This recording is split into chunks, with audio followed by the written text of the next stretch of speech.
Hey everyone, it's CL, and during the month of November is Nonfiction November, where we try to incorporate more nonfiction books into our reading schedule for the entire month. And I am participating, and I wanted to share with you all what I've read so far and what I plan on reading for the upcoming week.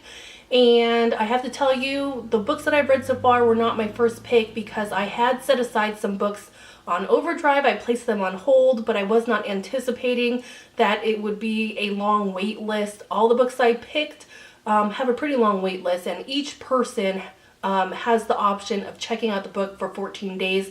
So I really don't anticipate actually being able to read any of the books that I had set out to read for Nonfiction November. But the books that I did read so far, I think was a good way to kind of break the ice. And now that I have broken the ice with Nonfiction November, I'm ready to dive into more deeper things.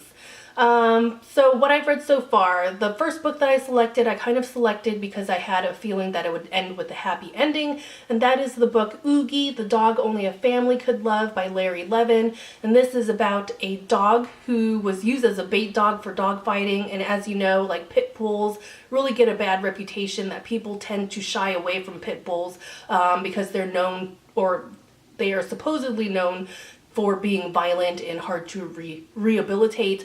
And this book was about a dog who was used as a bait dog, and how a family was able to look past his disfigurement, because he was disfigured from being a bait dog, and was able to look past his breed and kind of take him in and really incorporate him in the family and kind of educate people on that he's a non-violent dog. And just because the breed has a bad reputation, it doesn't necessarily mean that all of the dogs are violent. And it turns out Oogie, the dog Oogie, was really, really loving and never shown any violence to anybody. So the next book I selected, I'm pretty sure I picked it because it was starting to get cold and I started to think about how close Christmas was. And that is the book, The 13th Gift, A True Story of a Christmas Miracle by Joanne Smith. And after reading it, I kind of felt really bad that I gave it 2 stars because it is a true story about a family who had a loss and how they came out of their grieving, or started to come out of their grieving, by this random act of kindness. But I ended up giving it 2 stars, and a part of me feels really bad about that. But as far as entertainment value, I just thought as a book it was okay, and I feel guilty having reviewing it that way, but it can't be helped. And the next book I read was Happiness, Essential Mindful Practices, which is essentially kind of like a beginner's book to like meditating and incorporating positive things in your life. And I do like books about meditation, but I read so many, and I ended up giving this book 3 stars. And I think the reason why I rated it 3 stars was because I read so many meditation books and those types of books in general that they're all starting to sound the same. So I didn't feel like anything new. And I really need to stop reading books like these because I always come away feeling let down in a sense. But maybe it's because I'm reading the wrong books. Like, I'm ready for the next level when it comes to this topic. So yeah. So those are the books that I've read so far. So now that I was able to kind of finish those up, I came more prepared and went to the library and really searched the shelves for books that really sounded interesting to me. And I picked out 4 books for next week. Not to say that I'll get to them all, but they sounded interesting.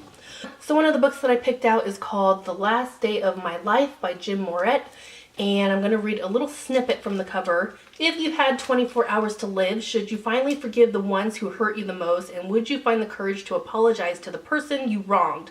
Who would you remember as your life's greatest love? Could you recognize what you are truly grateful for? So that intrigued me enough to check this out. I want to see what this book is all about. It's pretty short, so if I don't like it, at least it won't take up too much time. And the next book I selected is called Same Kind of Different as Me, and it says on the cover, A Modern Day Slave, an International Art Dealer, and the Unlikely Woman Who Bound Them Together. So looking forward to reading what this one's about. And something different about this book is that it is in large print, which I don't think I've ever read a book that was in large print, but I definitely don't mind that it's in large print. So it kind of, I hope, will give my eyes a break. So yeah. So the next book that I picked up, I will have to admit that it's most likely not the greatest thing I will ever read, and it's definitely not one of the greatest books that have ever been published, and that is Storytelling by Tori Spelling. And to be honest, I was planning on making a whole video related to reading like trashy books. Not saying this is a trashy books, but you know, something along those lines of like books by reality stars, books by those people that you see often on TMZ. So in order for me to make that video in the future, I have to start reading those types of books. And this one was at the library, so I said, why not? So the last book that I checked out from the library that I'm going to read next week for Nonfiction November is this book called Man in Profile by Joseph Mitchell of The New Yorker. And honestly, I gravitated towards this book because one, I don't know who that is, but he sounds like he should be important if he has a whole book dedicated to him. So I was intrigued enough to check this out and see who he was. And I'm kind of afraid to admit that I don't know who he is. Like, is it blasphemy that I don't know who he is? We shall see. So let me read up about him and I'll report back whether or not he should have a whole book dedicated to him. So these are the books that I'm going to read next week. And so that is where I am with Nonfiction November. Leave me a comment down below if you are participating and what you're currently reading. Other than that, I hope next week I can get through all of these books, and I will keep you posted on how I do. So thank you for watching, and I will see you later.